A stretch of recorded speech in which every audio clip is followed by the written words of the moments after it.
Well, we don't need to necessarily wait for Pete. Oh. I don't know what we're going to talk about. Sorry, I was just polishing my Avante. Oh, are we live right now? I didn't even know you did that.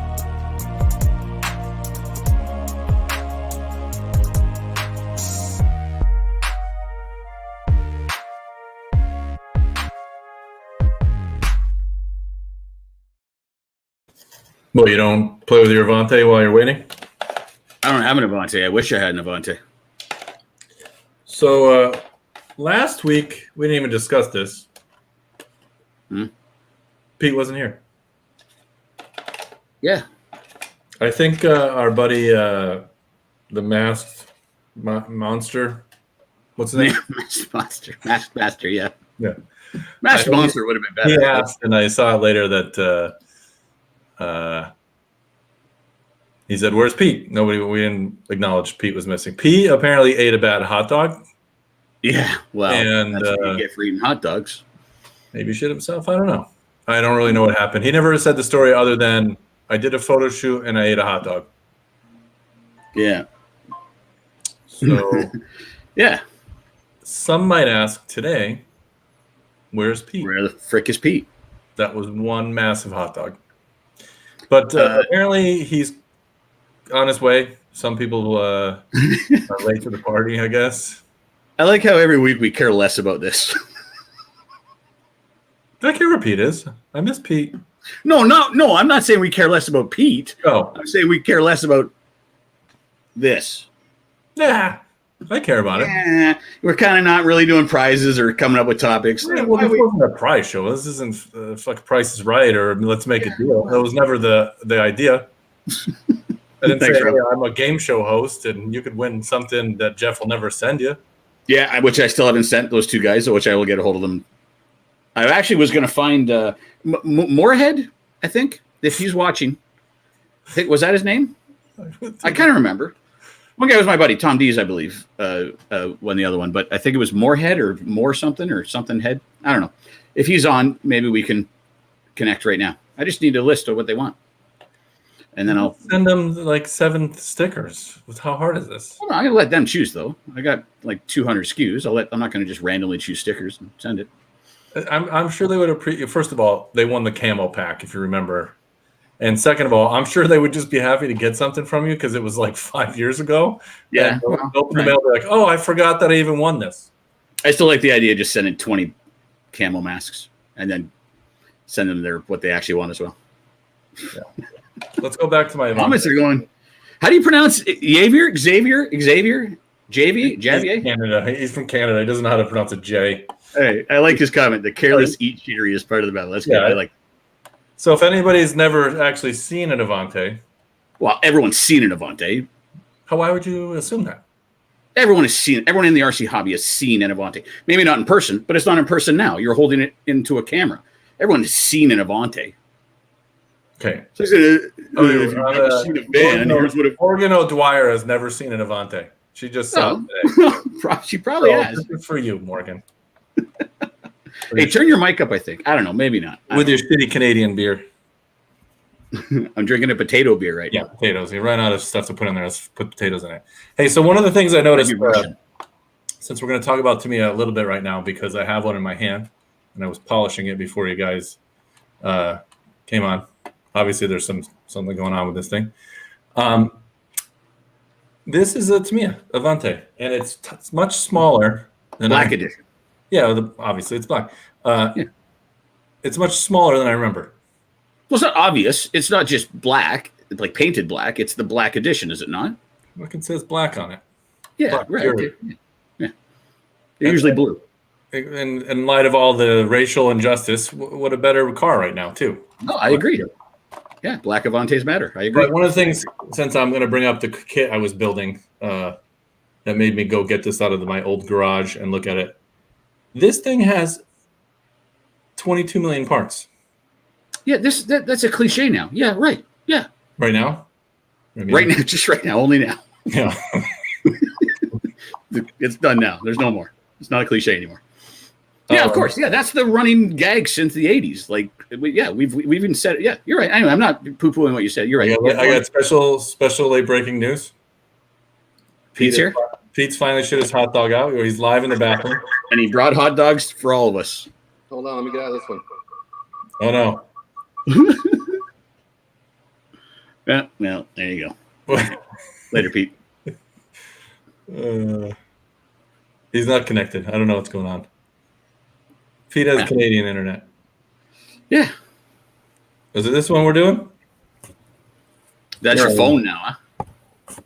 Well, I was on the phone before, but the stupid thing, because the PC wouldn't load your email with the invite. Only my phone had it. I blame Derek.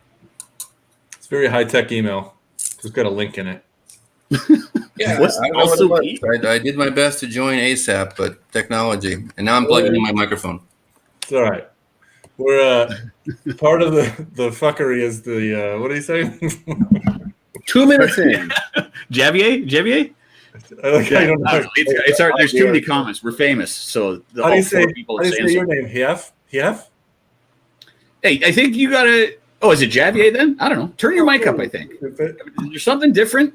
I don't hear you so well. Me? You. Yeah. Maybe I'm wrong. I don't know. Everyone else. How's his levels, crowd? 4 people. How's his levels? I hear you fine. Maybe you got to turn up your volume. Oh, that might be true. My kid was playing with this. Oh yeah, you're right. That's funny. I can't hear you. It says mute. It's too volume. It's complicated. Pete, I was just going over my Avante. I don't know if you were here, but I was watching. I was like, "Get me in there! I want to talk about the Avante."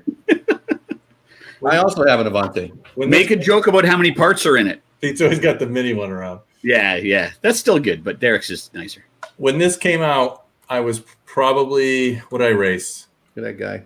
I was racing in Connecticut at Panthorn, so it was probably like 5th grade, 6th grade. And when this came out, this was like a spaceship because somebody actually tried to race this thing. And it was never a good car. Like it was never a competitive car or good in the racing sense. Well, at the time it was like a Schumacher with a rubber band front end. That was a really good car. First, the Cat was a really good car.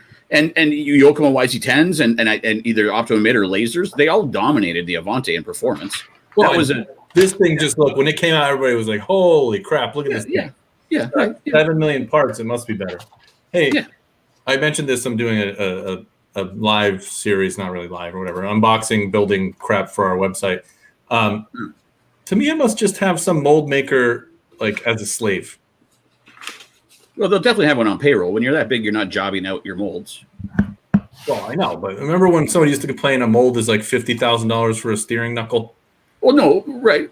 One of the lows you guys told us that one of the XXX cars, it was like 60 grand or 70 grand in molds or something, I think was the number. I remember. You probably remember better than I do. But yeah, they're expensive. What's your point? What was it? I didn't mean to. What's the point you're making? To me, it has, like I said, they must have just like, hey, let's figure out how to make the most molds possible and put it in a kit and then put some body mounts that don't fit on there. Well, yeah, we had a conversation. Well, no, usually they'll have extra parts on the tree that work on a different vehicle, though. Yes. They're not putting extra parts into your kit for no reason. They're used on something. So this is why I brought out the Tamiya, not only because we talked about the Avante, but I worked on longer rear posts. Well, that was part of my joke. You're going to need Pete tomorrow. Pete's cutters that he showed us a few months ago. It has one of the lowest bodies on there. It's a Formula E car.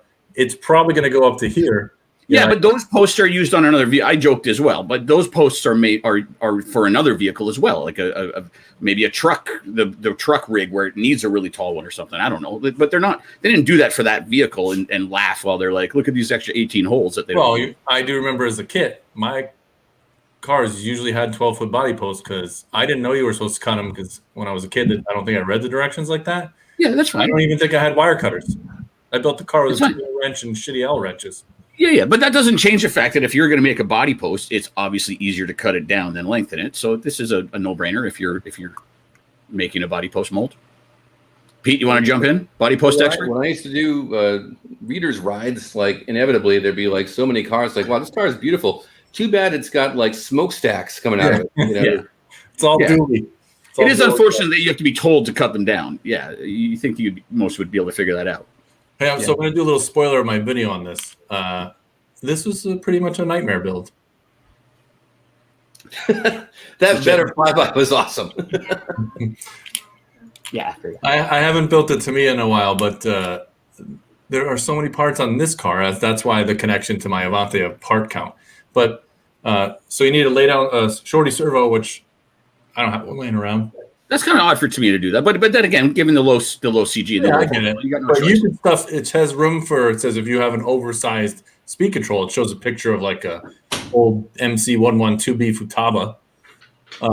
Why not just make it so you could use the standard servo? I don't get it, because Tamiya doesn't even make a shorty servo.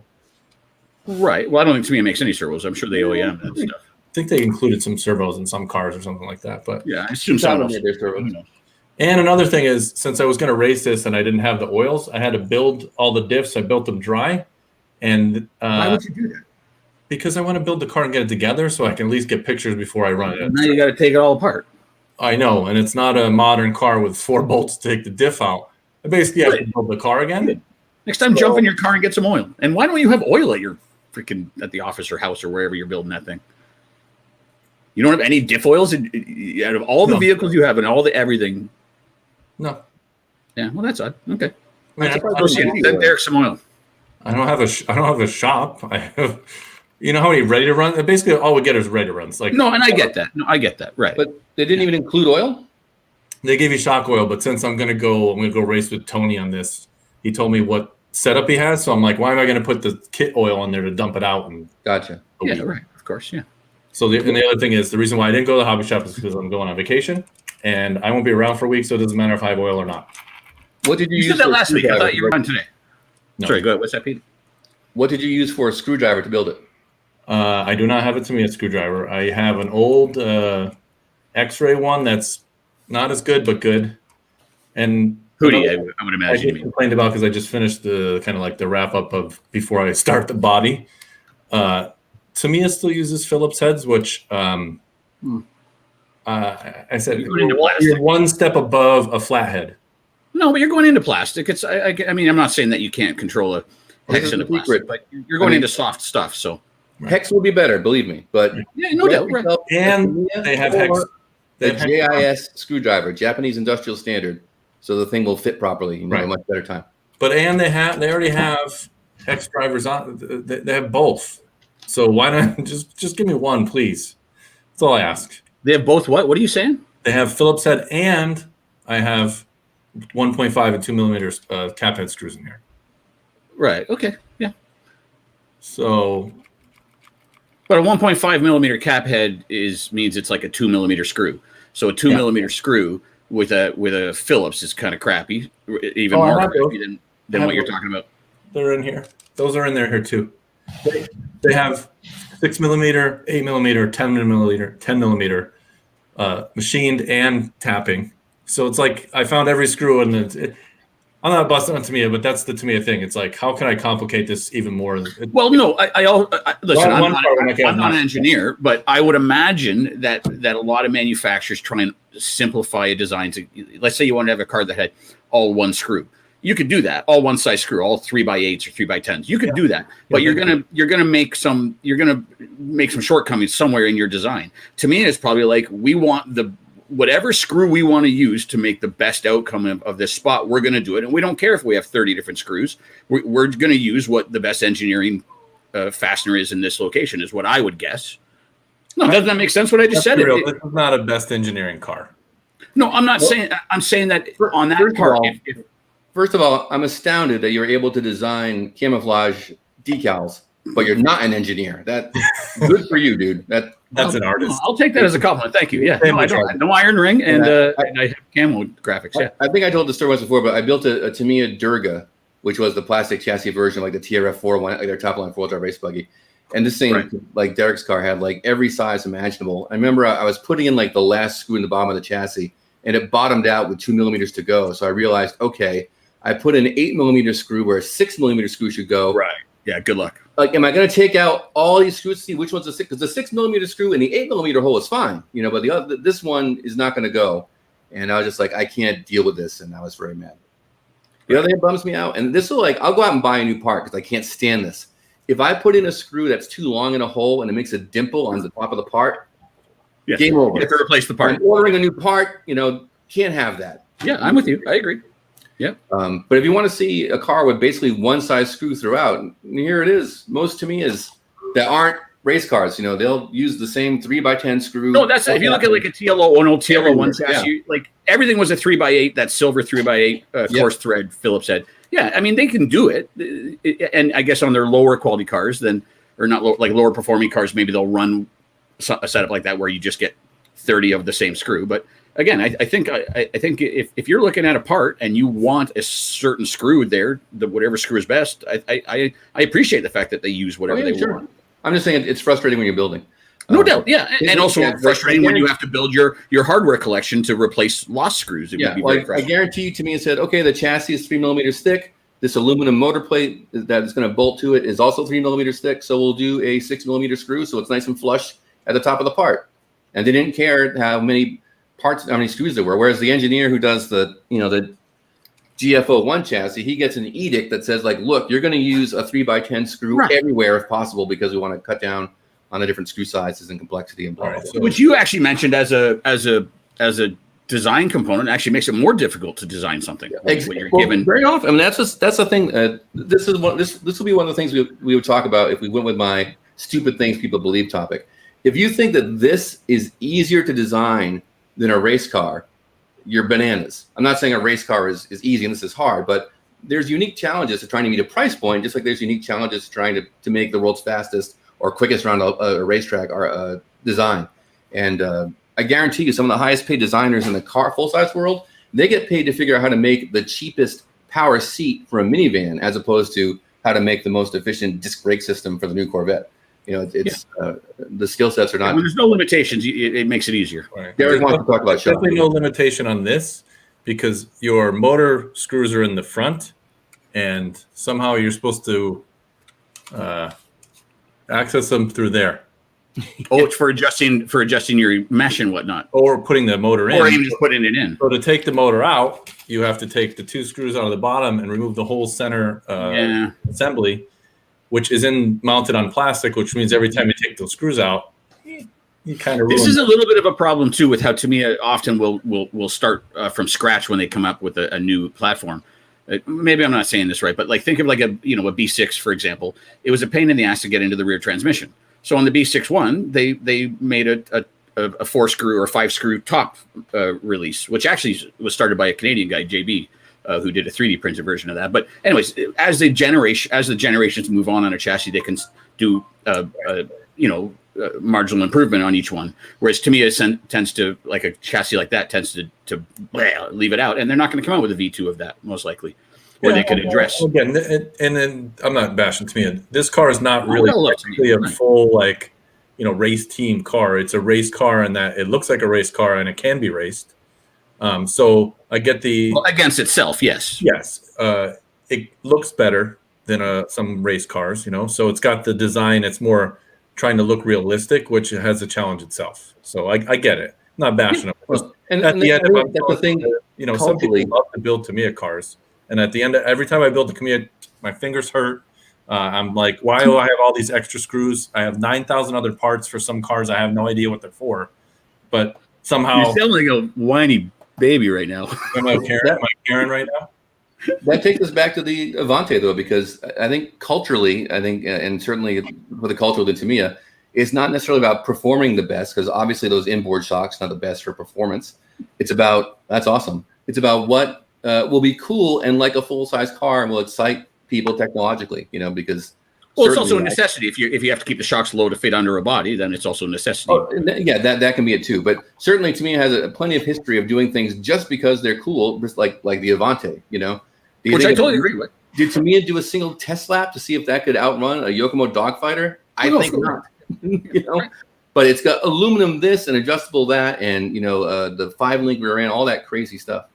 And even though it couldn't beat a dogfighter, we all still wanted one at the time, and still want one now. I totally agree. Does it? They know it's going to be just like this car has no purpose other than to be fun and neat and make you laugh. You should have just stopped it. Yeah, this car has no purpose. Team Associated is not going to make this. I'm not knocking Team Associated, but this is a very unique thing that Tamiya would do. and check this out how good my industry guy came needs out. Tamiya for all these reasons that we're saying. Yes. Yeah. But I pulled the body off this to talk about screwdrivers just a little bit more because Derek, you were talking about the screw access on your car. On this one, you have to pass a screwdriver through the chassis to reach a screw on the other side, which is fine. They give you an access hole to do just that. But they size it so that it needs I think this is a 6mm shank. But if you have like the vessel screwdriver I bought before I got this one, which is a super nice screwdriver, the shank was too big, wouldn't fit in there. So even like the access hole for the screwdriver is like a really close, precise fit in a smart marketing if you want to sell some screwdrivers. What's that? Smart marketing if you want to sell some screwdrivers. Well, I don't think it ever occurred to me that someone would use a non-Tamiya screwdriver. Like to me, is its whole universe. I mean, they sell. How much do you think this screwdriver costs? Oh, I don't like those. But anyways, you didn't ask that question. I don't know, 20, $25? Oh, it's like Tamiya. Wait, no, probably $50. Yeah, I think it's 40. I think you might be able to get it like for 35. But I do love this screwdriver. Look at the package. Is it made in Japan? Because not everything they do is made in Japan anymore. Much of what they make isn't made in Japan anymore, but is that made in Japan? I'm looking. They've hidden it well. It's not Japan then. They would have had it bigger. Not The Philippines. Japan. Oh, it is Japan. There you go. Right. Yeah. So $40 makes total sense then. But it's a great tool. But of course, they've got the right size shank, and I can use this in my power driver, which is great because it's got the correct. Yeah, that's one of the things I need to do is get a nice set to go in my. I have a Makita that I could have used and sped up everything, but didn't have the right bit either. My tool game, I'm gonna be honest with you, I rarely build cars anymore, so my tool game is like I think I've lost every tool I've ever had. Your tool game is like your fluid game, your diff fluid, shock fluid. Yeah, You got no game. My tool game is off the chain, as the kids say. I don't think the kids say that. They used to. All right, what do you guys use for a power driver? I don't have one, and I'm angry that I don't. I can't believe in all these years I haven't bought one, and I'm probably going to order one tonight now that you brought this up. I need to make a video about this for Velocity, but this Genesis tool, you can get this not in store at Home Depot, but online from Home Depot. I think it's $30 now. The first one I bought was like 25. But these are great, and I mean it's not a Milwaukee M12, but it's also only $30, not $80. Right. Yeah, I'm going to order one tonight. I don't know if I'll be able to get that in Canada, but I'll look for them. You still got a rock. You got a chisel. We got a flatheads up there for everything. Now, I know you're making fun of Canada, and that's hilarious as usual. But I will, bring to a little off topic, but not really. A lot of Italian engine manufacturers still use flathead screws on for the cylinder head. Which not a lot. Must be a reason. It's not like they do, but if you look at those flathead screws, I have to draw a picture now. Okay, of a flathead. Well, it's not just any flathead. This is like the camo. You're never draw camo of my flathead. I think I know where Pete's going with this. But I think it's only one engine manufacturer that uses those stupid. There's a lot of the Italian ones, which are probably all the same. Their flathead has like a very precise channel. Yes. It's like a hard 90 with like a machine. Yes. Right. I think it's a gun screw. I know in gunsmithing they use screws like this. And you're probably supposed to use a very specific flathead screwdriver for it. Yeah, you need a good one. Yes. And I think typically that screw is itself in a recess, so it kind of captures the tip of the blade. Yeah, that's right. Yeah. But the point is they weren't all sitting around their boardroom table saying, designing their $500 mill, saying, well, we just can't put the screws in we want, so let's use these flathead ones. Like they put them in on purpose. So there's a reason they put them in. Yeah, which is probably less about the head design and more about the metallurgy of the screw, which is probably come with a slotted head. Right, maybe. Yeah, okay, yeah, right. And this is all a good conversation. I don't know the answer. Maybe, right. Only one dumb Italian engine that does that, and the OS is easier to tune. So, well, are you talking about Nova Rossi being a dumb Italian engine? For flatheads, yes. Well, it's. I mean, I've been out of the nitro, the aggressive, like the really competitive nitro game for a long time, but I would never call them a dumb. I love Nova Rossi. Well, great. I didn't say that the engine's not cool. It's just stupid freezing a flathead. I'm sure they're watching, and their engineers are probably very angry right now. Care less. I already broke their hearts when we made a dyno that showed that they didn't make 1,000 horsepower 12s. Yeah, but that didn't matter. I don't know. Yeah, I remember they were mad. A lot of the engine manufacturers were mad because, but it didn't matter. It didn't matter that they were claiming 2.3 horse and it was coming off at 1.4 because all the engines were coming off way under what the actual horsepowers were. It's a relative conversation. It doesn't matter what the number is. It matters what the numbers are compared to your competitors. Yeah, hey, believe me, you don't have to sell me on what how to sell everybody. No, I know. Right, obviously. It's show and tell day for me, apparently, because this is fun. I didn't know. I had a topic. I had a lot of things to talk about. I got a new kit today. Can't tell you what it is, but this is Joe Neary's painting this. So he's painting your Chinese food container. Yes,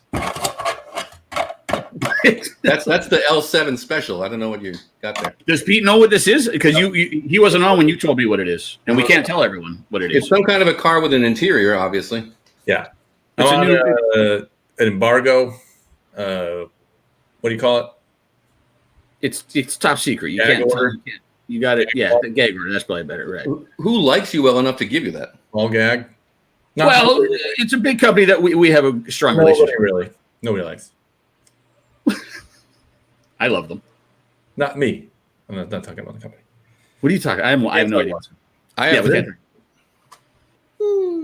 But I have to. What is that? This is the not team associated. The Element Senduro or Enduro 124 scale car. Oh. Cool. It's tiny. Hey, do that thing where you're like, is it big or is it small? And move it around. Do that thing, Pete. Come on. Is this 10 scale or is this? Wait, go on. Oh, I thought Pete froze. Pete, are you frozen? He's so mad right now. He's so angry. All right, my buddy Dave is making fun of our viewership now. Bigger, right? Hey, you know about the scale problems, the big thing, little thing. When I ordered that Fueway, whatever the little thing is, little car, in the picture on YouTube or not YouTube, Amazon, they had a little guy holding it out farther. So yeah, brilliant. So when it showed up, I'm like, hey, that's. I almost got tricked into ordering a 3-foot dinosaur for Vetter in that sense. And then when I read the dimensions, it was like 12.3 inches. And I'm like, what the?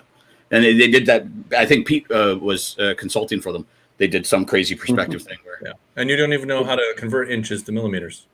Well, I'm pretty good. I wasn't exact with your 25.4 or whatever you said, but yeah, right. How do you think the battery's going here? Slide in the bottom, or I would guess, but no, probably not, because you're making a big deal out of it. Would you have guessed this? No, that seems unreasonable, but yeah, sure. And then there's a whole other part that you take out completely. Why? To get your double A's out of it. Yeah, that's very odd. But it's very gun-like, which is kind of cool. I feel kind of like a badass with my toy transmitter. Well, being from Texas, I can appreciate that you might have that feeling. I'm from Massachusetts. I live in Texas. Yeah. Yes, that's fair. Yeah. And in case you didn't know, Pete, Texas is known for guns. I'm gonna go back to Dave Zilla. That I did read the instructions because that's how I built it. But I also consulted with someone. Consulted about some. That's my buddy. He's mad at you right now. I know. Wow. He didn't even build his. Go F yourself, David. No, you. He didn't. He said last week he didn't even build his kit. So. Right. I'll give you a little trade secret. You need 35 weight oil, 500,000 in the front and 15 in the rear. Why would you put? I think you're mixing Dave up with Adam. You're thinking of Adam right now. Who did that? Sorry, Dave, Adam. We have a gang of Canadians here because Canada is awesome. You guys are all the same. And we have the heads that talk like this from South Park. So. Terrence and Phillip and a toque. Yeah. You do say that, so it's okay. Yeah, I don't anymore or very often because, again, I hung out with you idiots for so long that I remember we flew Todd Hodge and Matt Francis in for one of our parking lot races in the early 2000s, and we all hung out with the owner of the hobby shop, Tom and Kathy, in their basement bar, and we were having a few drinks and telling stories and joking around, and Todd and Matt both were rolling on the floor every 30 seconds with the A. I got pretty good at it, but when you get laughed at for decades, you tend to stop saying it when you're in the U.S. But they were rather enjoying the stereotype that seemed to be very true that evening. Yeah. Well, you guys played a game of hockey in the basement? No, we stood around a bar and drank, but getting ready for the race the next day. But Canadians, like I said, it's like a nicer Maine. Yeah, I've never been to Maine, but I would imagine I would imagine you're probably right. What was your what's the redneck place I went to over there that you called redneck? Well, it's not super redneck. I mean, we don't have a lot of super redneck areas, but you were on the East Coast, like either Nova Scotia, probably Nova Scotia. Yeah, yeah. I don't know that I would describe it as redneck, but yeah, it's not a big city. Well, they have a big city there, but yeah. Anyway, yeah, right. No, it's definitely more out of the city. Yeah, I think you had fun if I remember correct. So Jeff, when you're like out and about or out in a boot in Canada, will you like drop a lot of A's in there, or like you just tone it down for us, or? No, I don't say hoose anymore. I generally say house or about, and I don't say a, not just around you people that laugh at me, but yeah, you got to remember in the early from '99 to 2005, we were at trade shows and doing film shoots in the U.S. and I was constantly there doing race coverage for Extreme. I was constantly in the U.S. and often hanging out with Derek or the boys. And yeah, right. So you tend to I think it's just like you pick up an accent when you spend a lot of time somewhere. I dropped a few words and changed some of my pronunciation. That was there a long time ago. Yeah. So are you still talking about Nova Scotia? No. No. Pete, last week one person cared where you were. What happened to you last week? Me? Yeah, how'd that go? Like, don't give us specifics, but like, did you feel better quick or? I'm here. Yeah. Yeah. Well, your food poisoning does usually last a week, but yeah. It wasn't the kind of diarrhea where you go to the hospital. So. Oh, all right. So there we go. We will get graphic. No, I did not feel like I could lock myself into one chair for like an hour. So it would have been more fun to see you just get up and leave. I feel the same way every week at the show. Well, if you changed your hat more often, you'd be happier. I thought about that today. I thought, you know what? I changed my shirt. I got this shirt from a congratulations. Of mine. Let's say why don't you ever wear the hat that Derek sent you that was a big pain that well, I think I already explained it. The way my lighting is set up, it darkens me quite a lot with a brim. So I don't think I have enough lighting coming up from the bottom or whatever. Wear it backwards. Is there anything on the back of it? You look very Yeah, I could be a off the chain. What'd you say the kids are saying, Pete? I could be off the chain and do that. You know what you could do too is change your lighting. That could also fix the problem. Yeah, I don't even want to do this show. I'm not going to start investing in anything of the sort that you're talking about right now. Yeah. Hey, part of this show. Well, you notice every week I email you guys like, should we cancel tonight? Yeah. So look, I'm not going to invest in lights or time or caring. Yeah. Yeah, you're new with working with me, Pete. That's the problem. Optimism. I'll sell you a good game, but I'm not going to do it in the end. Yeah. So, hey, as part of the work that you've got to do that almost made you unable to do the show tonight, is part of the task list sending me velocity decals? Yeah, and I actually printed them. Tell them the great news. Yeah, I printed them. They're done. But I had a big. I was drinking 2 weeks ago, and I went and printed the stickers. I thought, you know what, I should go print some stickers for Derek and Pete. So I did. And then I had a really good idea. I was going to show them, like surprise you guys and like fan them out. And then I was going to take a cardboard box where I wrote like I Heart Pete on it and show you that I had a bunch of stickers in it.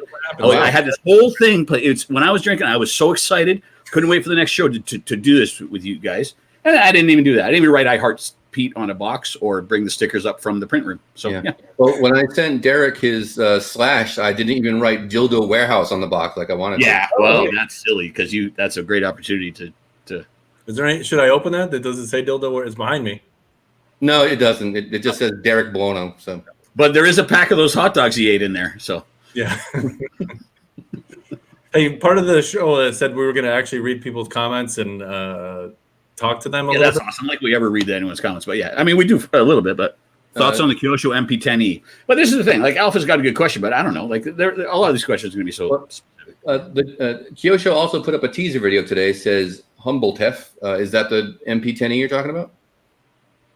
I don't know. What are you talking about? I don't know. What did you just say? I'm guessing yes. Yes. Do you guys like teasers? Because I can't stand them.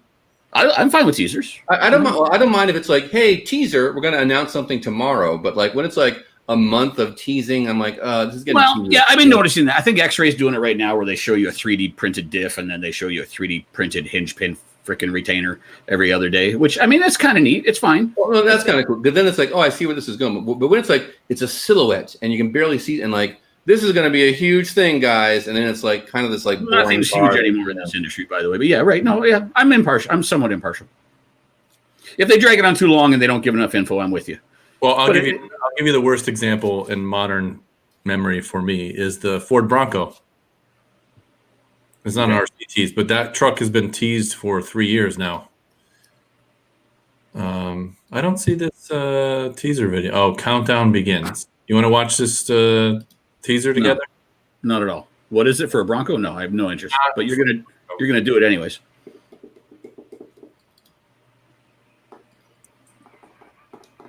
And it's not gonna have audio again, is it? I don't know. Why is serious about having fun in quotes? Are they saying it sarcastically? Oh, I thought you were going to show your stupid Bronco teaser. Okay, you're showing a cue. Oh, this is what angered you. You're showing what angered you, smoking a logo. Yeah, that's stupid. Yeah. Yeah, that was the stupidest thing I've ever seen. I agree. Well, no, so let's look at it in slow motion. So that's some sort of crawler. Obviously, it has real headlights. Looks like a Jeep headlights. Oh, all right. There's a little bit of information there. Okay, whatever. Well, yes, it's a teaser for a countdown. Like that. This is the kind of stuff that makes me nuts. Like, yeah, coming, Monday at 10 a.m. We're gonna tell you what this is. Okay, but yeah. How about? Did you guys see that Sen?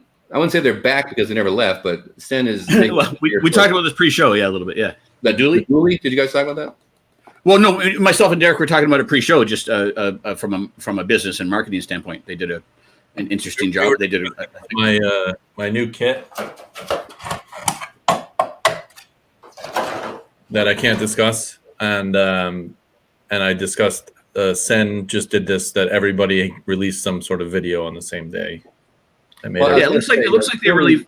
They're going to we'll just give it to all the influencers. That'll be our marketing. That's what they did, right? Yeah.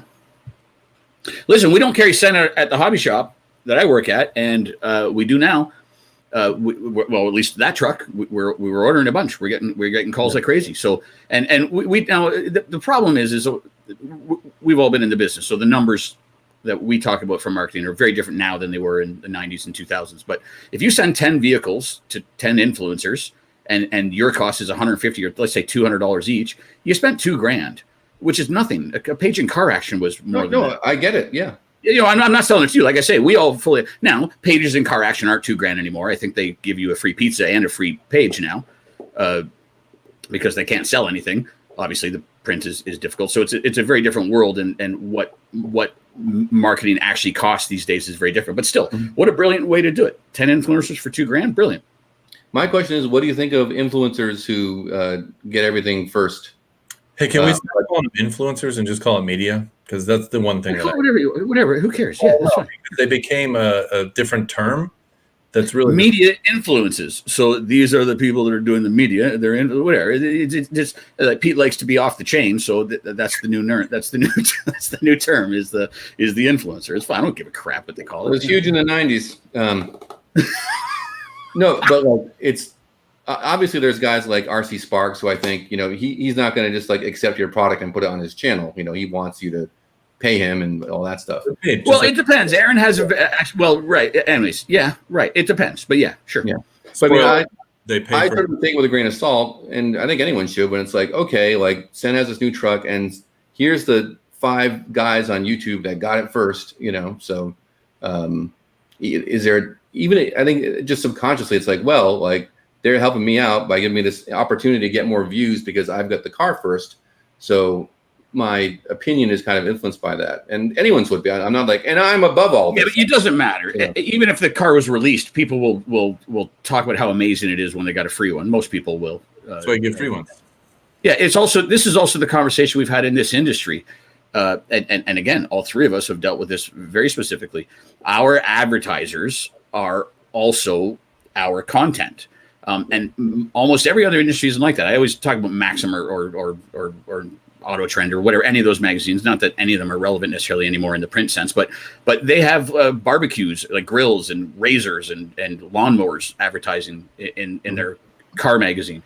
RC Media has RC for advertisers. So when Car Action used to do a review of one of my new products, obviously it had to be good. I'm an advertiser. I'd be pretty frustrated paying them. You probably could have got 11 on the camo Yeah, well, I agree. Anyway, I'm not saying that that makes the Well, you review certainly irrelevant, but there is a component of, I mean, if it's a piece of shit, like we had this problem with the Lozi gas 8-scale, Derek and I, Derek mostly obviously because he was doing the review, but it was a piece of junk, and we had to write it was a piece of junk, and Derek did write it was a piece of junk, and Horizon and Lozi got very angry at it, and it probably did cost us real money. But you have to have your limits on what you're willing to put your name on, and that was one of the ones where we weren't willing to stretch it. But yeah, this is just a different industry where our money comes from the people you're reviewing as well. So it makes it extra difficult. But I think people get excited no matter what, whether it's pre-release or not. Yeah. If you give them a free car, they're gonna and this is the one place where you can see where influencers, obviously if they make enough on YouTube, they don't have to worry about getting money from the company. They could be a little bit more honest, but they're not. Well, but let's also say there's not a lot of bad products as well. I'm not trying to excuse this constant good review, but this is a mature industry with even when there's new segments being developed, some of the new segments of vehicles, those desert racers and whatnot, they're all based on knowledge we have from past vehicles. So a lot of things are really good these days. So you don't really get a lot of. Well, that's I run into this all the time at car action. Like, you guys love everything. I'm like, well, look, we don't put. I wish it had bearings as the big subhead on the splash opening page. But there's likes and dislikes, and that gets talked about. And yeah, that's right. You have to. You don't have it as a pullout quote, but yeah, it has to be addressed. Yeah, that's right. And I appreciate it when another one of my other bazillion hobbies is collecting watches. Cheap watches. I don't have money. Interesting. But I appreciate it at Casio. I collect Casio watches. Here you go. This is the kind of stuff I collect. Calculator. There you go. $10. Anyways, when these guys are like I'm going to review the new Seiko whatever, and like an alarm sounds, like, I do have to tell you that this one was given to me by XYZ Watch Shop. I don't have to give it back. So this one is one that I got from the manufacturer. Like, they tell you that. And then they go into the watch, and the guy might say, I don't like the band and all that stuff, and that's great. But I appreciate knowing that it was provided, by the person. Yeah, I agree. I also don't care if it wasn't provided, if they don't acknowledge that it was provided, because you can assume that either it was. No, I'm just saying I don't require it, but I appreciate it. Yeah, no, so do I. I agree. Any full disclosure is nice. And I'm not saying that anyone. I haven't watched any of those Sen review videos yet. I'm not saying I haven't. I haven't watched one either. No. If they think it's great, awesome. I'm not like, oh, where's the part where you say you don't like it? Because I think the wheelbase is too long and it's a high center on stuff, but you didn't say that, so you're hiding it. Like, no, maybe that just didn't occur to you, or you don't care. Like, the beauty of seeing someone review a thing is that it lets you see their opinion of it, and you might have a different one, but it still helps to see the car being reviewed. I mean, when I talk about the Avante, when I get this video done, and I talk about how it's got 1 million gears in it and it's all bushed. I wish it had bearings. And I'm okay with it because it's an inexpensive car. I'm not going to drive constantly. You might disagree and be mad. It should have bearings. That's stupid. But I am mad. You're mad at me because I'm not mad about it. But I told you it doesn't have bearings. You now have that information. So, take from that what you will. I'm actually mad at you that you don't want to tell you how I cost my company money, not mine. It was Extreme at the time because I can't shut my mouth. No, you can't. So we were at Hobby People. What was their shitty brand of cars? XTM.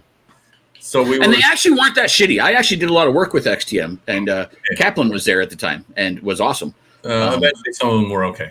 So we go there and we're doing an advertising proposal where they're agreeing to spend, I don't know, like a lot of money, like a chunk of change, right? $20,000 a month or whatever. I don't know what the hell it was. Clear. That's fine. They pull out their monster truck ish something. I think it was their one with solid axles. X Factor. Probably. They're two of their main ones were the X Factor, which was like the Clodbuster style nitro tall, and then the Mammoth was their long. Mammoth was okay. The X Factor. So X Factor was a piece of wood. They put it on the table, and they said, "Oh, what do you think?" I said, "Oh, well, it looks cool, but I don't." It does look cool. I never drove it yet, so I'm not going to tell you that it's amazing. And And then so they talked about a cover, and I was just like, yeah, we put whatever's on the cover to help sell the magazine to get your product in front of more, blah, blah, blah. In the end, they agreed to everything. But when we got back to the office, they said that I wasn't super enthusiastic about, I remember this. Yeah. about the product, so they're not advertising with us. Yeah. And you should have been more enthusiastic about the product. Well, when we got the product, it broke in 30 seconds. I had them all because they sponsored Truck X, the first one, again through Craig. I had an X Factor, totally done up. Kaplan put every part on, every aluminum part and every upgrade, and a Mammoth, and they sent me a number of vehicles. The Mammoth was super fun, super awesome. The engines were actually great. I don't know who was doing their engines for them. Their engines were actually quite good for an RTR engine. The X Factor was neat, was super cool, but it was a piece of junk. Like, it was terrible. Yeah. But I think that was more the design of it, not like the style. It wasn't poor quality. It was just not a fun drive and not a fun truck overall. It looked rad. Is that okay? Is rad okay, Pete? Somewhat, not really. But it wasn't as fun. It wasn't as great as it wasn't a cover-worthy truck because it broke and never ran right. Well, funnily enough, it is a cover-worthy truck because the only thing it had going for it was sexy looking. Like, it was a nice-looking truck. So it would look good on a cover. But, yeah, and you can't tell how poorly it's performing on a cover. Well, here's it actually would be a cover-worthy truck. The difficulty being media is that if you're honest, people get mad. Yeah, well, who cares? Right. But also people enjoy it. Look at your reviews. You again, I've praised you on this before, and I don't like to praise you too much, but you do a great job on the video reviews for Velocity. And you are very critical and funny and stupid and all those things in the video. And people comment all the time that they love it. So I don't think people are frustrated with being overly critical. They were on your Fenghua or whatever. So yeah, yeah. But listen, you turned out to be not correct on many of your comments in there. So it's somewhat warranted when you were attacked as well. In that case, Tamiya fans, and we'll point out a lot of them, is that Tamiya's. Even today when I did a video, I had to check what car I was talking about because they have every chassis like a TC4 GT 0912. So I may say the wrong thing because my videos, I don't sit there and do 92 takes. I kind of just walk through it, and if it's wrong, I get the humor on being wrong. I'm not really doing it to be perfect. I laugh that I screwed up, and it makes me laugh. That's why I leave it in there. I can go back and fix shit. No, I know. You always make fun of me because I do too many takes. Yeah, and you and I are polar opposites on that. Yeah, that's right. Yeah. Let me tell you my XTM story. We had done a shootout of the ready-to-run stadium trucks back when stadium truck was a really hot category. And XTM's truck was basically like every feature of the Triple XT and the T4 in one truck, not copied, but just like, it was like, oh, you want the shocks behind the shock tower? We got that. You want the Coke bottle-shaped chassis? We got that too. None of the parts looked just like Lozier Associated, but they clearly understood what the features were of the two top race cars. Which is smart copying, if you ask me. They put them all in the truck, and the truck was really, really good. I mean, and this was a shootout with the T4 ready to run, the tractors, like all the stadium trucks of that time. The only problem was they put a 27-turn stock motor in it, and like not even like a real Mabuchi, it was just like the cheapest motor they could find. So I think the truck barely did 15 miles an hour. All the other trucks did 20 miles an hour or more. And every editor's comment was, we really like this truck, because we had like a whole grid of each truck and each editor, and you could just you guys used to do good shootouts. Yeah. So we had all that, and every one of us said, which is totally honest and true, like, this is a really great value and a great truck. It just needs a faster motor. Yeah. And this is back in the era of Trinity Speed Gems. You could buy a nice 17-turn motor, make this thing a really hot truck for whatever that motor cost, which is not much. And XTM was so angry. They're like that they couldn't like. I'm like, dude, it's like a measurable thing. It's not like we said like, oh, we all just agree it's ugly, which is totally subjective. It's like we measured it, and like anyone driving these trucks would like, yeah, give me the XTM last, because as good handling as it is, it's no fun to drive it a slow car when everyone else is going faster than you, and it's a ready to run. So that's the motor it comes with, and we were very charitable to say just change the motor, which is inexpensive. And that the truck cost, the difference in price was so much so that you could still buy the hotter motor and still come at the same price or lower than the other trucks in the shootout. And this is back to what I said. Your advertisers are. I can't believe that you would all say this. Like we piled up on you by saying the truck was good. It was really frustrating to me. But right. Again, like why would you not just put a better motor in or learn from that? Or like, hey, now that this review's out, we actually have a special in every Hobby People store where we sell the truck and you get a 50% off on this better motor or something, you know? Yeah. Constructive criticism is supposed to be used in that exact way. Right. Yeah. Right. So that's my XTM story. So. This is one of my best friends here, Dave Lyons. He's such I pay attention. I know all the Canadians. There's only 10 of you. The whole country. He's probably said something stupid and we were supposed to pay attention to it or something. Oh, yeah, Triple X Main sucks. Yeah, there we go. It's not just let's sit here and read the comments. Seiko! FW09 for the F91 for the win. Nick Parker's no, Hobby People is no longer around, correct? They don't have any more stores. No. Yeah, because it used to be Hobby Shack, and they still ran the distributor under that name. Yeah, they were actually distributing my products and did a lot. I did a lot with them. Yeah, that's probably they've been gone a few years. Yeah, it's gotta be 5 or 6, maybe even more. I don't know. It's been a while. I can find some old invoices. Yeah, but yeah, they're gone. Yeah.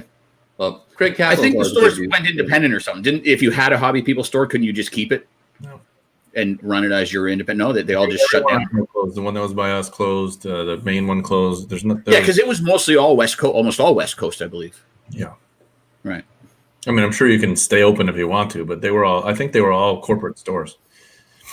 No, okay, I don't know. I don't know enough, so I can't say. Right. Somebody said Sen. Well, Jason Ashton said he ran for Sen for a while. Yeah. He did. Yeah.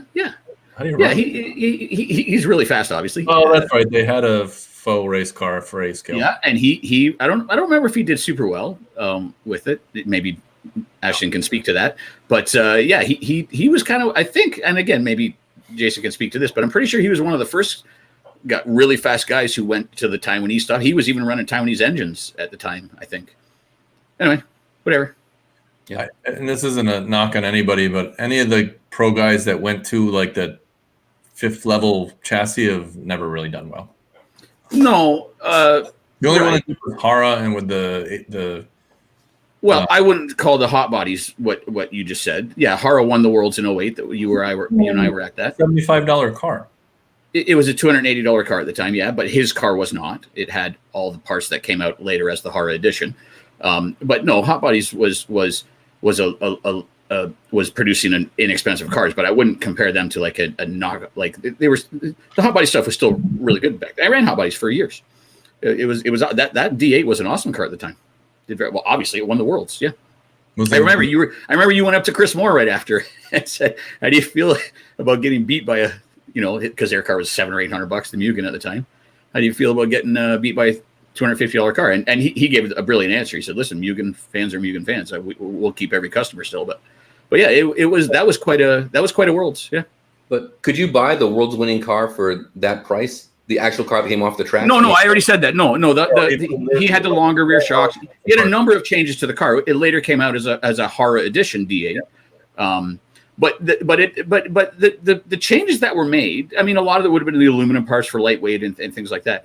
But the standard cheap D8 was still a great performer, and the things that Hara had done to his car in 08 were important, obviously. He actually almost lost that at the end because he had such a lead with 5 minutes to go, and he lifted. He started rolling and singling doubles that should have been doubled. He started lifting way too early, and oh man, I can't believe I'm going to forget his name. The Losi driver at the time was coming up hard, and in the last, what's that? Wasn't it Mike True? True, that's what it was. Yeah, True. True, and this was actually very scary. I my heart was going crazy. True was in overdrive mode, but when True was caught Hara was already lounging for 5 minutes, and True was already in that mode of giving her. So it was. I think Hara lifted too early, but it was. He still won, obviously, but it was scary. It was good. True, that was almost True's Worlds, and that would have been Hara's fault. A fuel issue. I think he didn't have to make the pit stop. What'd you say? I think it was more of a fuel issue too. Truly had no fuel issues. Mayfield was the guy who was good at running something where he had to run. He used more fuel. He had an extra pit stop in there. I don't remember specifically, but that wasn't play. I think he didn't lift for that reason. He lifted because it was that North Carolina track was very aggressive. Had that huge triple at the back. There was lots of room for a mistake in breaking a shock shaft or a servo. I think he lifted for different reasons. It wasn't for fuel, but I think Mayfield had a good chance of winning that one, but I think he was running maybe the Reedy engine and they had a problem, or an OS engine with a Reedy head, or I don't remember. I don't know. Make the power, they use too much fuel. Right. Anyway, yeah, D8, inexpensive car, and was awesome. And I wouldn't call them a fifth tier company at the time, or definitely not now. But I mean, I would definitely call it now because somebody just brought up HPI. You can't order parts. HPI and Hot Bodies aren't together anymore, and Hot Bodies is making some pretty fancy stuff. Are they even still in business? In the last many years, like what's the European guy? I forget all these guys' names now. That guy who was winning a lot with the Hot Bodies. Anyways, the new breed of Hot Bodies since we're talking 12 years ago when we're talking the D8.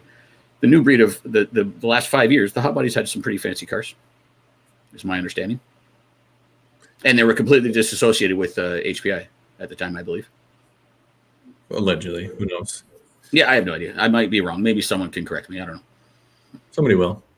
I'm honestly astounded that no one has picked up HPI and actually fixed it. I mean, it's a great brand that people know, and it's like there's gone. There's no. I don't think there's a. I mean, aside from old people, there's nothing anymore.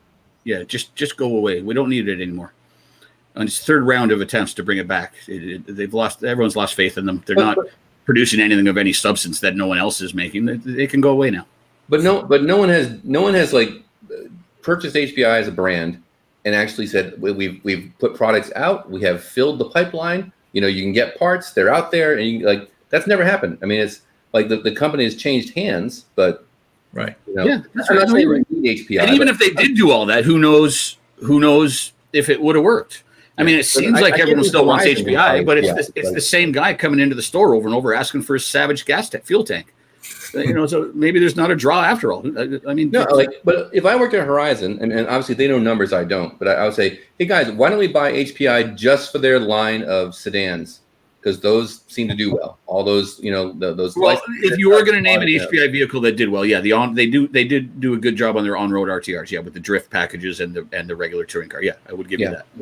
Yeah, and certainly the Savage name. I mean, they could. It doesn't matter. What's that? Yeah, I guess. Right. Savage is dead. Yeah. Pete finished his sentence or no? No, fuck you, Pete. Go ahead. Yeah, I'm not saying, gosh, the hobby. We need HPI back. I'm just saying I can't believe that no one has said, wow, here's a brand with that people know that has some recognizable products. That you're right. Of course. All that groundwork is done. We can flip the switch and make some money with this. And again, no one's done it.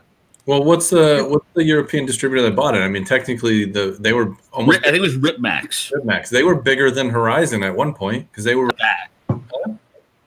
I doubt that. They took over. They distributed like all of Europe. They were bigger. They were definitely bigger than Horizon in Europe. Horizon was nothing. Well, I'll give you that, but I doubt they were bigger than Horizon. I don't know. I could be wrong, but I highly doubt Ripmax was ever bigger than Horizon as a company. Yeah.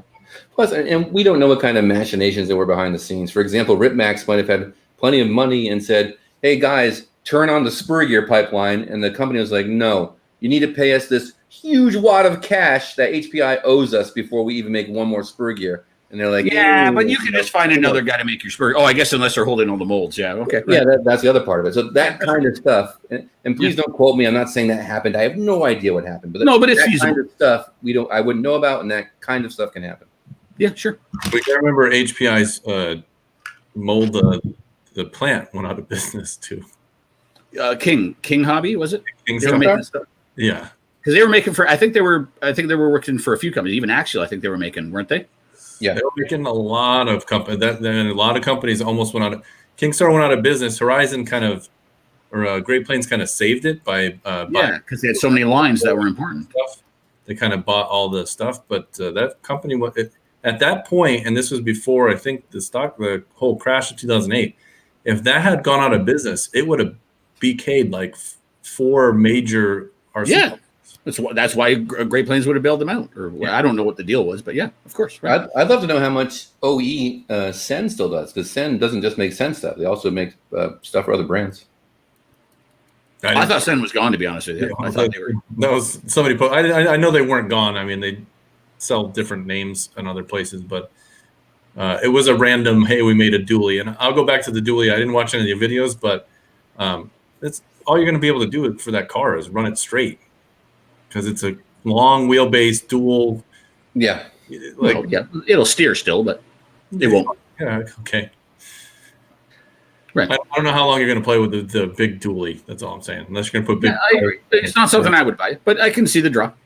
I'm at AMain right now, and they've got the Venture. It's out of stock in stores, but apparently you can buy it online. They've got the Savage XS, the Sprint 2 with the RTR X body. Not ready to run. It is a ready to run, but RTR X is the name of that body from. But people have lost so much confidence. You'd almost be silly to buy an HPI chassis at this point. Yeah, they got the. Okay, you may be able to get the car, but you better not break it because who knows? Well, they've got some parts, but I mean, who knows what parts? I mean, well, but who knows next week? This is the thing. When well, there's actually, their entire I put in HPI as a search term, and everything fits on one page. So, there you go. Right there, you go. But if you want a body for your 132 CLF1 car, they have it. If you want the package of 5 screws, they have that. Yeah, well, that's good. And Nick brought it up. They did used to make some great bodies in the comments here. They actually made a lot of really great things. But you know, when you get beaten down for, it's got to be close to a decade now that they've been terrible. When you get beaten down for that long, like you know, when your chick cheats on you 10 times, you're not going back. Like, you know, so HPI is kind of making everyone jaded a little bit. Well, there's a point where the brand is defunct for so long. No, I feel they screwed their customers at times that you're not going to trust them no matter what. Like, hey, this time I'll make A-arms. Well, maybe you won't. So there is a point where a brand can be defunct for so long that when it comes back, people are like, "Whoa, that's awesome!" Like Indian motorcycles, for example. But then they better do it well when they come back. Yes, of course, yes, absolutely. So here's HPI's biggest problem, and this was from when I entered the RC world in media and even hobby shops. They released a kit and never released parts. Yeah, that happens from time to time. The HPI you're talking. And that was from when I got into the hobby until I ended. And that's real easy. If you are short on your production abilities, you're not going to make parts. All those people that bought the car and can't get parts, they've already got the car.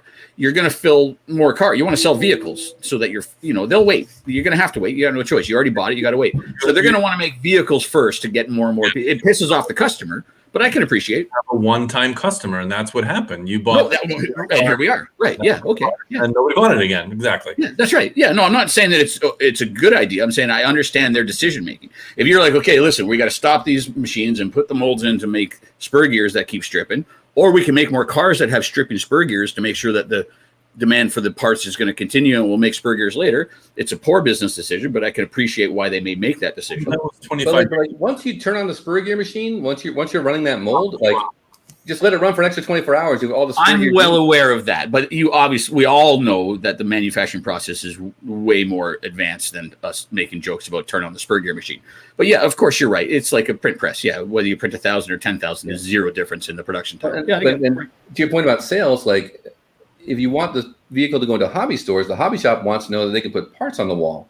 So again, I hope people aren't thinking that I'm sticking up for the fact that they didn't release parts. I'm not, but I can appreciate that, and I don't even know if that was their decision. Like, screw the spur gears. I can appreciate them not, because if I'm a hobby store or if I'm a distributor and like I'm like, hey, I'm on the phone with Horizon, like, take on my new RC car line I've developed. I'm going to be like, okay, cool.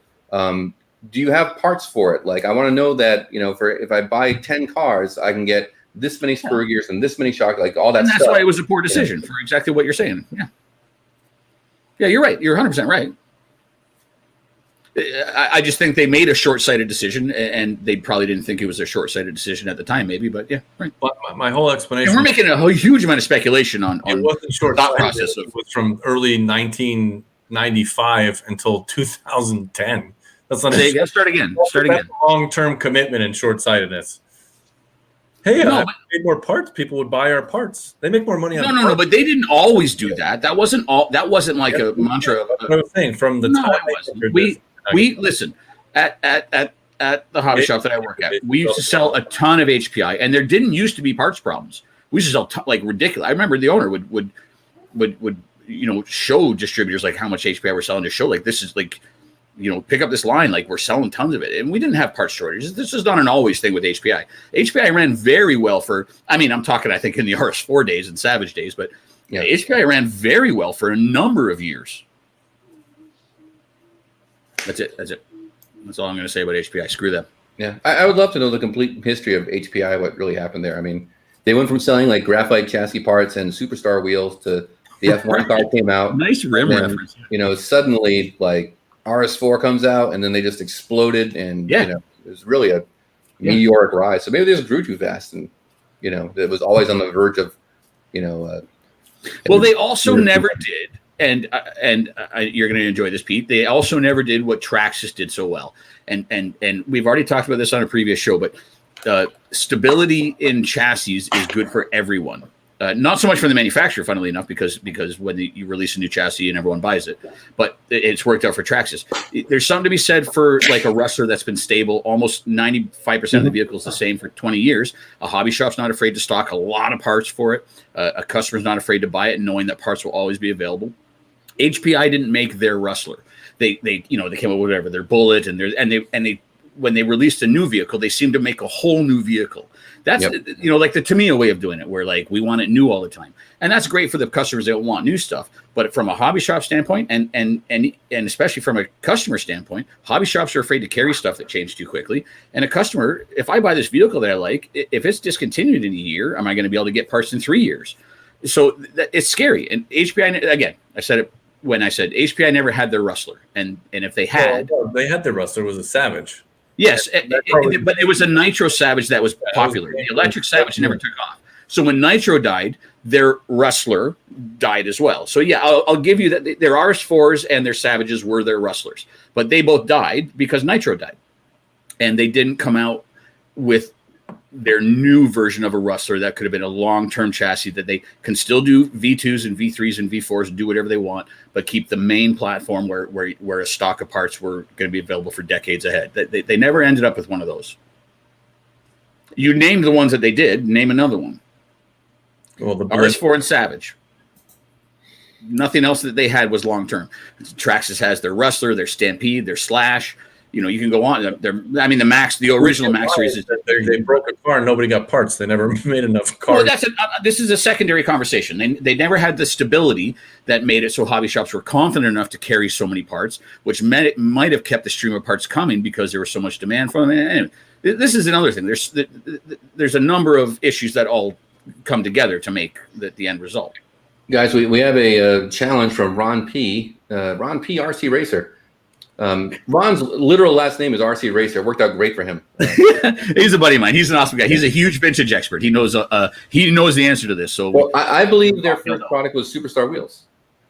Yeah, I'm going to say that him asking that question and you already referencing them, I'm going to guess that they weren't Superstar wheels. I don't even know what I would say is my guess. That's your guess, Pete? Superstar wheels? I believe it was Superstar wheels, but I don't know. I almost want to say it'll be like a 10L carbon fiber lower pod mount or something silly like that. Or like wing buttons, or something like that. Yeah, exactly. Anyway, Derek, you got anything? And then maybe Ron will tell us. I'm waiting for the answer. I have no idea. All right, Ron, if you know, then post it up.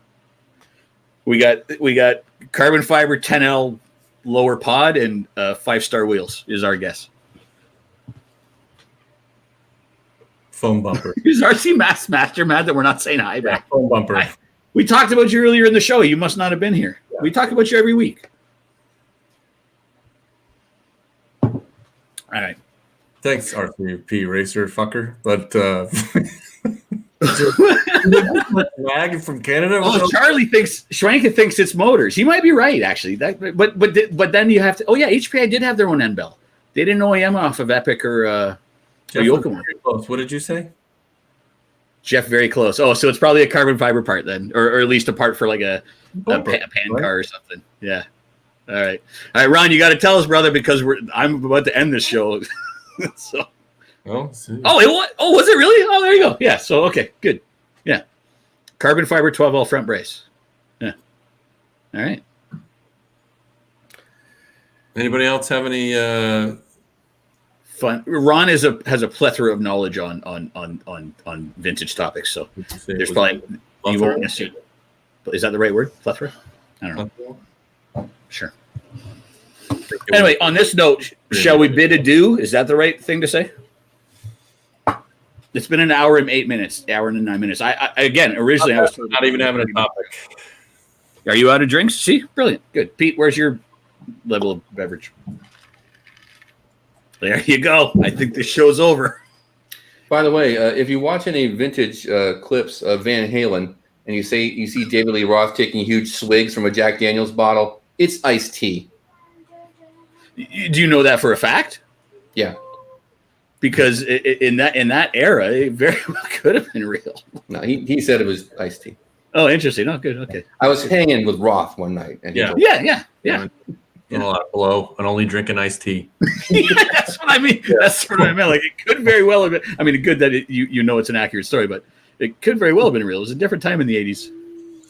All right, so hey, next week I'm not sure we're gonna do a show because I'll be in Cabo. If you guys want to do a show, I just got to give you a login and I'll be on.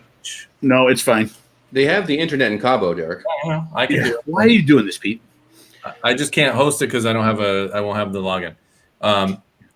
Derek, I think you should do the show from Cabo, but you should do it as though Velocity is a huge get-rich-quick opportunity because you'll have like that background. It is. We're all rich from this. You want to live like this? Velocity can do it. I'll show you how. Like, and you have like the beat behind you, and a drink in your hand. And then we can discuss this.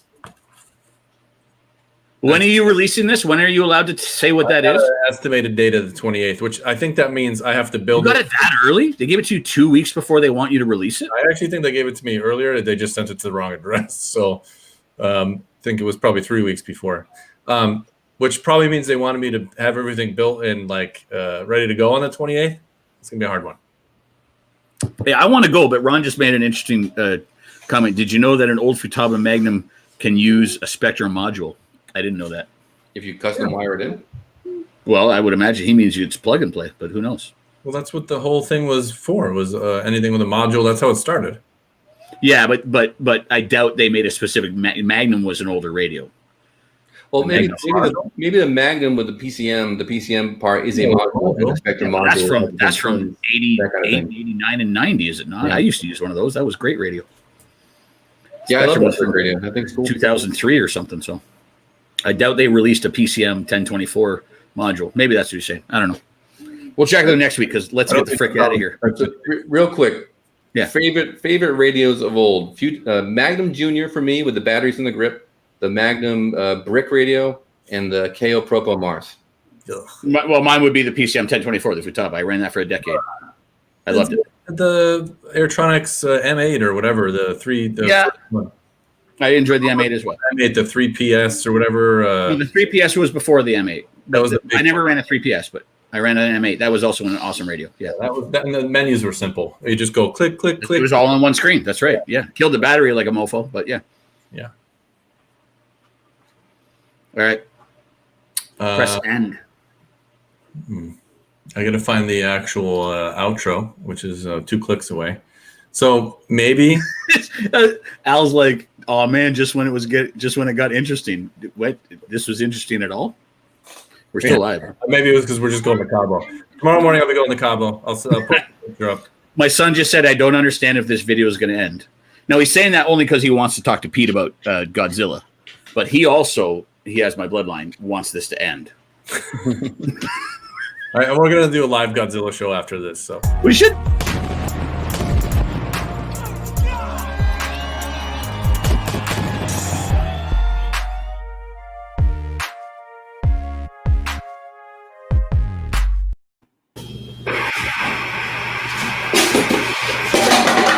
Is Pete vacuuming? I'm here. No. Did you just go vacuum your? I want to everybody see a little bit of what happens after the show. It's the show after the show. Pete and Vetter should have a Godzilla show. Actually, I've been buying G.I. Joes lately, so that's what I'm into. Oh, he's going to be so upset. Pete's latest toy is a G.I. Joe. Oh. Yeah. No. I got both roadblocks. There's 2 versions. And I've also picked up some Fortnite guides. I don't play the game, but they seem pretty cool. So I'm gonna. I didn't even know all that. I didn't. Are the GI Joes re-releases? Obviously. These are the GI Joe Classified series, which are kind of like super duper versions of the 3 3/4 inch Joes from the '80s. But were they as big as the? Were they as big as? Remember? Well, you know more than I do about this, but wasn't the original GI Joe release a large figure? Yes. Yeah, he looks is that the size of what that is? No, bigger. Oh, that's even bigger than that. Yeah. G.I. Joe is a 12-inch action figure. All right. I gotta. Never mind. Get the job done. Yeah, someone had to make some reference. All right. G.I. Joe can do the show next time. Yeah. All right. Can he take my spot? He got the same beard. He can take my spot. I'm gonna add. Yeah, he adds just as much. I'm gonna add. I'm gonna end this for real, guys. Yeah. Bye, everyone. The Veteran Peter show. The toy broadcast. Bye. Yeah. Time to go. Hold on, guys.